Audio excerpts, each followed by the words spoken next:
Hello, welcome to what we hope is the first of many tax podcasts out of Whitley Penn. My name is John Karp. I'm a tax partner here at Whitley Penn. And with me is Cole. Cole, you want to introduce yourself? My name is Cole Elliott. I'm a tax senior manager here at Whitley Penn. And today we're going to discuss a few things about taxes, and we are well into 2019. And there's still a lot of confusion about the Tax Cuts and Job Acts passed on December 15th, 2017. Yeah, we're going to concentrate on a few components of the business tax changes. Going to see some of the things that we've seen in practice, and hopefully, be able to give you guys some good pointers as you're navigating through 2020. Absolutely. So, and actually, what about even the completion of 2019? So we're looking at corporate tax rates, and for corporation, the tax rates we know were reduced to 21%, and that has raised several questions. And some of those questions are whether companies should switch to a C Corp to take advantage of these low rates. Yeah, that's been my number one question after this tax cut legislation passed was, should I switch to a C Corp or should I stay as a partnership?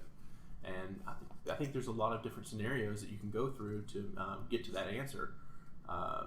John, what have you seen? I've seen a lot of folks go through the math. And while they're trying to decide to convert, sometimes when you have a very young company and you're building up inventory, that 21% is still less than 37%. At one point, there's going to be that time where you're going to want to take that and convert that to an S Corp and a flow through, because if you're an entrepreneur and sort of in there by yourself or in a really small company, what's going to happen is 21% is great, but if you have 21%, consider that you're really successful, and then you're going to take that dividend. Well, a dividend is going to be at 20% plus that 3.8% surtax. So you're really going to be looking at 44%. And so 44% is still less. It's actually closer to 45, right? 44.8 Right. is still, so 37% is still going to be less than that tax. So I think it's really got to be a careful and insightful plan. And it may make economic sense to make the switch. However, you've got to be really careful that you don't turn around and make that choice because it just sounds so attractive when it doesn't make any economic sense for you whatsoever.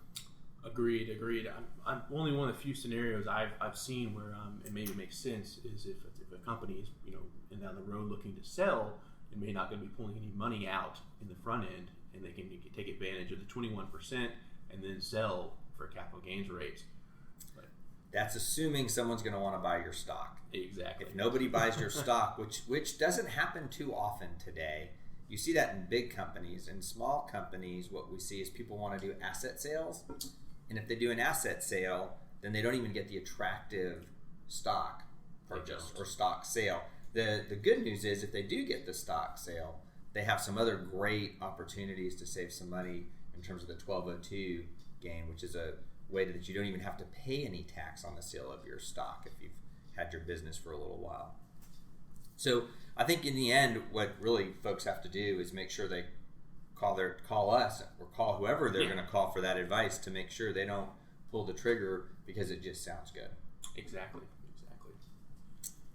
Now, one of the more complicated components of the new tax code, which I seem to get, besides the C Corp, should I switch or shouldn't I switch, is 199A and this whole 20% deduction. And how, in terms of how this impacted our filing season, and then even then we chose to extend a lot of clients because we weren't sure how that was going to impact our filing season. And so what considerations would have to be taken into account when we're making these decisions? Yes. So one of the biggest, the very first starting these is understanding if you're going to be a trader business or going to be qualified. Well, what does that mean? So they have these acronyms, right? You have a trader business, you have an SSTB, which is just specified service trader business. Well, what's that specified service trader business? Best way to think about it is if you are like a consultant, someone who's relying on their expertise to make their profits, like an accountant, a lawyer, doctor, Yeah. any type of consult, any personal service. Exactly. So, so there's huge limitations on if you're an SSTB, so much so that you may not even get the deduction. In most cases, no. Yeah, depending on how successful you are. Well, I guess our goal would be all of our clients are going to get the deduction because they're going to be so successful. But there are income limitations that if you're single, it's going to be between 157.5 and 207.5 if you're in a specified service trade or business, and if you're single, after that 207.5, you just don't get it. And then there's this phase out where you might get a little bit of it, and then if you're married, filing joint, it's 315 to 415, $100,000, and then. But here's the problem: that we get people asking these questions all the time, and they're saying, "Here's what I make." Yep, it's the spouse, right? So all of a sudden, this is where the business is hitting the personal, and when you look at that tax return, that individual may be in that income level between or even below those thresholds, but the spouse may make enough that it just sends them out of being able to get the 20%. I've had several cases where that's been the case, and taxpayers a little confused, but then we have to explain it, and then they understand. So yeah, I've had several taxpayers that have received the deduction this year. I'm in the specified service trader business. However, most have not. That's been my case as well. Right. Yep. But now let's also talk about if, let's say, you're a manufacturer. Yeah. How does that work for you in this? Well, it goes into the limitations or way, but you also then have to go into the deeper when you talk about wages, and then there's unadjusted basis. There's different factors then that go into it that normally when you get past the income limitations. Right, and I think it would be in the best interest to make sure everybody understands that if you fall below these thresholds, there's no testing. You That's just right. get the deduction. Yeah. But even if you're in manufacturing, if you're within those ranges of 157.5 to 207.5 and 315,000 to $415,000, there's still some testing you have to do. Yes. And some minimization, and then if you're manufacturing after the thresholds, you just get it, and you have to deal with the W-2 wages and that type of stuff. Again, another one. Best to consult your. Best to consult, but it's extremely complicated. The IRS has definitely made this confusing, especially considering it's a temporary tax law. And I need to actually go back and mention that the corporate tax rate reduction is permanent. Yes. While the 199A sunsets. It sunsets at the end of the end. Like I said, we could do a whole podcast just on the 199A, and we can do several. So then now one of the common questions we get that now dovetails into this new tax legislation. When clients start a new business, they always call us and they say, "What kind of entity should I be? What choices do I have?" And so with that new tax law, those choices become a little more complex. So what does that look like? Like, what are some of the main types of entities you could choose or not choose, for that matter? Yeah, so I mean, the main three that we see the most is a sole proprietor, like a single member LLC, and then that's great if you're the only shareholder or member. You also have the LLC partnership, which is that's going to be when you have multiple members. You have to decide if you'd be a limited partnership or a limited liability company, and there's different factors that go into that. And the third being the corporate structure, whether that be a C corp or an S corp, which would be a flow through entity that has advantages and disadvantages as well. So each one is a little bit different for each for liability reasons and for tax reasons, but we can kind of get into some of those reasons here. So sole proprietorship. So what are the risks involved in a sole proprietorship? So the biggest one is, I guess, it's going to be reported on your Schedule C, and they'll be subject to all the earnings will be subject to SE tax. I know that's important to a lot of people in the beginning, and ways to avoid. And that's where the S corp kind of model comes in. We kind of need to go between being a single member LLC or being an S corp, just to save on the 15.3 self-employment tax. Right, the cash burn. Yeah. Then, but what about also as a sole proprietor? What's the difference between a sole proprietor with an LLC and a sole proprietor without an LLC? Big difference. If you don't have the corporate LLC structure behind you, you have unlimited liability. So you can go after your personal assets, anything like that. So if you're going to be a sole proprietor, the number one we agree is you need to set up an LLC and put yourself into that company. It gives you that extra liability. Right. So years ago, you didn't have that option. No. So you're either a sole proprietor, you took all your risks, you reported on the Schedule C, and with the introduction of the LLC several years ago, now what we see is a single member LLC, which gets filed on a Schedule C. Correct. And that's something really important to remember, that if you're a single member LLC, you file on your Schedule C, Schedule E, Schedule F, whatever the schedule is, but it's considered for the Internal Revenue Service a disregarded entity. And I get this too with single member LLCs, is with married couples putting their spouse as a partner, and they think that, well, I'm a partnership now. But really and truly, you don't have to file that partnership return. You can still put it on your Schedule C and avoid that extra administrative cost from paying us.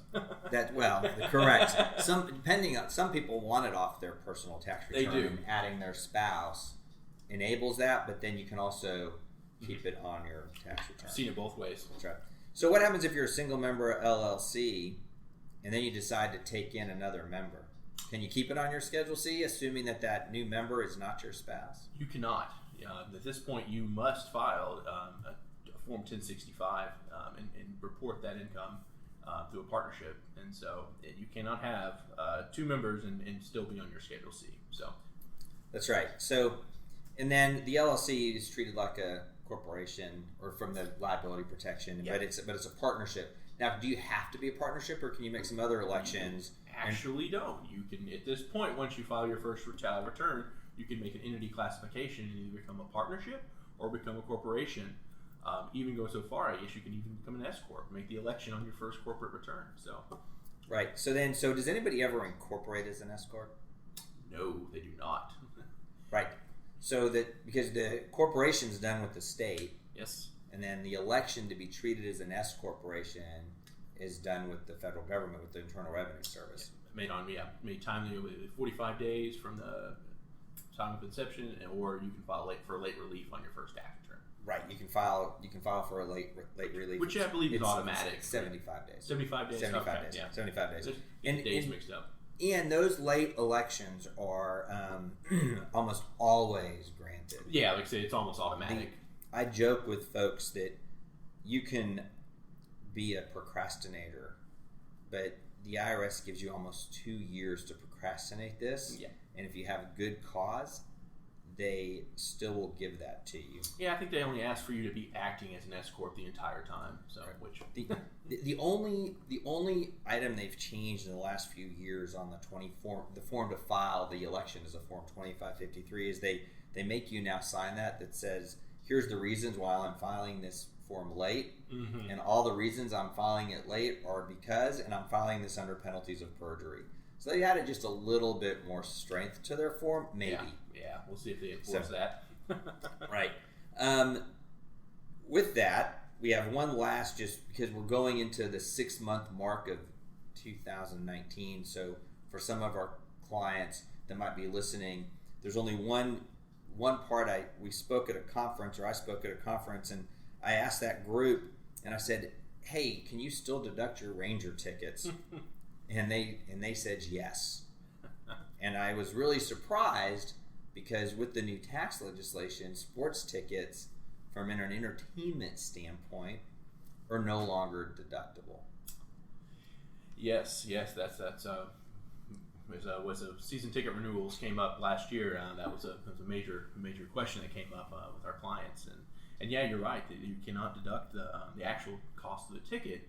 But the good news is you can deduct the actual meals and so the drinks while you're at the game or before the game. So you can still entertain using the vehicle. You just lose a little bit of deduction. Well, and what's the important component of being able to take the deduction? What kind of documentation is the IRS going to ask you for that? For the most part, most clients have not been great about that. We're trying to encourage folks to be much better about their documentation. So the most important thing is who you were with and what you were talking about and why you were there. And that needs to be documented. I'd recommend like an Excel spreadsheet.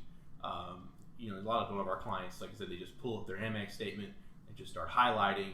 But if you have a supplemental schedule that says who you're there with, and what you spoke about, and those two coincide, that should be more than enough to get past any IRS scrutiny. That's right, because what really happens in real life is we're looking 2.5 years down the road when the IRS is coming back. So good luck remembering. You might be able to figure out who you were with if you kept a really good calendar, but you might not remember exactly why or what you talked about, and that's the type of documentation that the IRS is going to want to see. Yeah, the IRS really looks down on you retroactively making supplemental statements about that. So right, remember contemporaneous means now before you file. Yes. So with that, we're going to close our podcast for this time, and we look forward to coming back again with another tidbit of taxes. Yeah.